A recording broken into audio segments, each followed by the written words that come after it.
Всем привет, меня зовут Юлия Гедина, вы находитесь на моем канале, который посвящен интерьерному вязанию. И тем страннее, что это видео сегодня будет посвящено совсем не интерьерному вязанию, а более того, вот такому вот вязаному джемперу. Это видео такая хвастушка, уж насколько мне не нравится это слово, но мне очень хотелось вам показать и похвастаться тем, что я наконец освоила, точнее уложила у себя в голове простую математику вязаного изделия. Кратко вам расскажу, что, конечно, вязание одежды меня всегда привлекало, чего уж тут говорить, особенно когда дети были маленькие, я любила им вязать свитера регланом, и сверху вниз, и снизу вверх. Было просто, легко, одной деталью, мне очень нравилось, но мне не хватало на тот момент, во-первых, технических навыков, я тогда еще не знала про Magic Loop, я не знала, что можно два рукава вязать одновременно. Я быстро довольно освоила расчет по реглану, но пока дети были маленькие, все было хорошо, а дальше с ростом их и с умением внятно изъясняться стало понятно, что, в общем, больше они носить мои вязаные вещи не хотят. С вязанием на себя у меня всегда были проблемы, потому что вроде на модели все было хорошо, которую я брала для образца, а когда я примеряла уже готовую вещь на себя, что-то было как-то не очень. Единственное, вот когда мне нравилось, это когда я покупала платное описание на Ravelry, я вязала и даже потом носила, но я не всегда угадывала с пряжей. И бывало, что там вещь вытягивалась или приобретала какой-то не тот вид. В общем, связанными вещами было всегда мучение. Ты тратишь много времени на то, чтобы связать, ты, в общем, получаешь удовольствие в процессе вязания, но потом прикладная функция все время страдала, потому что я за редким исключением практически никогда не носила вещи, которые вязала. И вот, наконец-то, ура-ура, произошел у меня какой-то перелом в сознании, наконец-то уже второй джемпер, вот я вам показываю, я его связала, и я его ношу. И более того, я его связала, чтобы первый джемпер, вот у меня был серого цвета, я его в Инстаграм у себя показывала, чтобы к первому была пара, потому что первый я так часто ношу, он мне так нравится, что не хватало второго, чтобы хотя бы не в одном и том же ходить. Это, как вы видите, простой реглан сверху, вообще без затей, без всего. Это лицевая гладь, то есть ничего в нем нет. Но он выступил у меня уже вторым по счету таким тренировочным полигоном. Для чего тренировка? Для тренировки моих навыков расчета, то есть я теперь точно понимаю, как устроено, да, на что влияет там прибавка или здесь прибавка. Знаете, для меня вообще большим открытием было после Элизабет Циммерман, что, оказывается, не обязательно прибавлять в каждом втором ряду. Сюрприз, сюрприз. То есть, оказывается, можно не четко следовать этому правилу, а получать любые другие формы полотна. Удивительно. Кроме того, я, наконец, освоила росток, и оказалось, что это просто, и спасибо изобретению в виде резиночек маленьких, которые показывают точки разворота. Кроме того, я освоила еще закрытие петель. У меня на этом джемпере и рукава, и низ закрытый иглой, я теперь могу это делать очень уверенно, и мне это нравится. На этом джемпере я делала обычный набор горловины и убедилась, что все в порядке, не обязательно делать итальянский, ничего не тянет и красиво, и мне все нравится.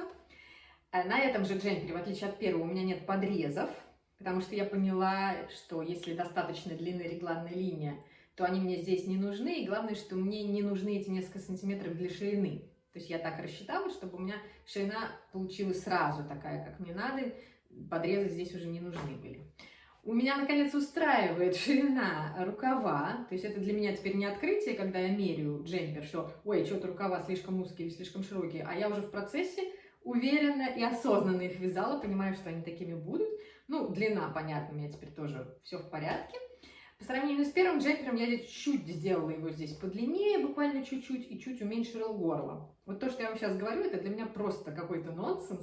То есть, если бы я 5 лет назад себя сейчас увидела, вот это говорящее, у меня, конечно, было бы сильное удивление, потому что чего там, какой расчет, где 2 сантиметра. Вязала всегда наугад. А здесь приоткрылись некоторые окошки, конечно, не все, но некоторые. И стало понятно, что можно вязать не наугад. Вот, поэтому я очень довольна этим джемпером. Сейчас я вяжу третий. Теперь я осваиваю кокетку, и выяснилось, например, что росток можно делать после кокетки. Я-то раньше думала, что только здесь, оказывается, можно после. Посмотрим, что получится, я вам покажу. Это ни в коем случае не начало какого-то моего образовательного курса по одежде. Нет, нет, нет. Я передаю опыт только там, где я, в общем, чувствую себя уверенно и разбираюсь. Я просто хотела с вами поделиться своей радостью, что у меня наконец-то получилось связать научилась я вязать вещи, которые я ношу с удовольствием. Это не значит, что я могу теперь вязать на других взрослых. На детей могу, да, на других взрослых что-то нет, мне кажется. Потому что что-то все-таки там уже надо учитывать вкус там другого человека, цветовые предпочтения. То все это я все не люблю. Себя я понимаю, других не очень.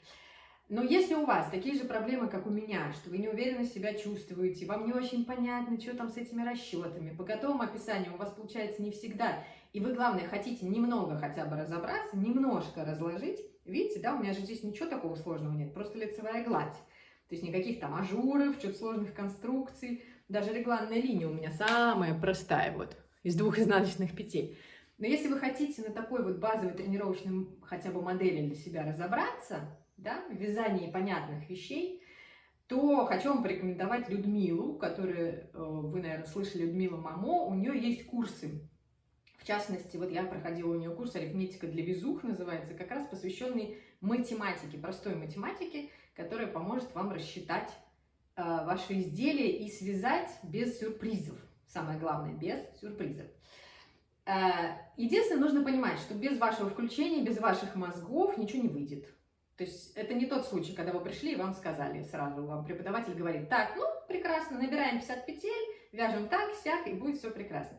Нет, вам дают удочку, но чтобы воспользоваться этой удочкой, надо приложить усилия, мозги и сесть вязать, иначе ничего не получится.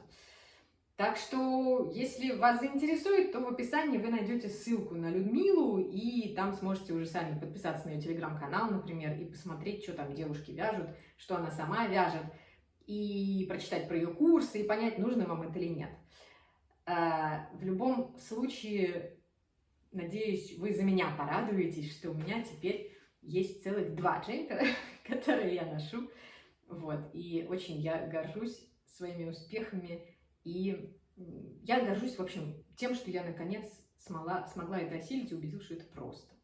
Вот. Про пряжу, инструменты. Пряжа называется Зенья Баруфа Джаз. Это 80% меринос, 20% вискоза. Спицы у меня были 4... Какие у меня были спицы? Спицы у меня были, по-моему, 3,5. Посмотрю, 3,5, по-моему, да. Пряжа очень комфортная для меня. Мне нужна была тоже такая пряжа без сюрпризов, гладкая, хорошо скрученная. Вот самое оно. И мне в ней очень комфортно. И дома, и на улице, и прям хорошо. Вот. Так что просто хочу, чтобы вы за меня порадовались. Вот. Вот такая вот история. Сейчас еще покручусь. Такой вот простой очень джемпер, без затей. Ну, в общем, как я люблю, да? Такой прям очень универсальный, комфортный, лаконичный, вот такой. Так что иногда буду вам показывать, чем я тут еще занимаюсь, что я тут еще для себя вяжу. Вот. Жду ваших комментариев. Если вы учились у Людмилы, расскажите, как вам было. Вот. Я, кстати, из ее курса арифметика взяла только, собственно, реглан и кокетку. А там много-много всякого еще другого. Там какие-то разные горловины бывают, что-то еще. Ну, в общем, я это просто даже не лезла туда. Вот, если учились, расскажите, если учились у других мастеров, расскажите, если сами учились, тоже расскажите. Ну, в общем, такая вот интересная тема, отличная от главной темы моего канала, но тем не менее. Вот, такие дела. В любом случае, приятного вам вязания, будьте здоровы и увидимся.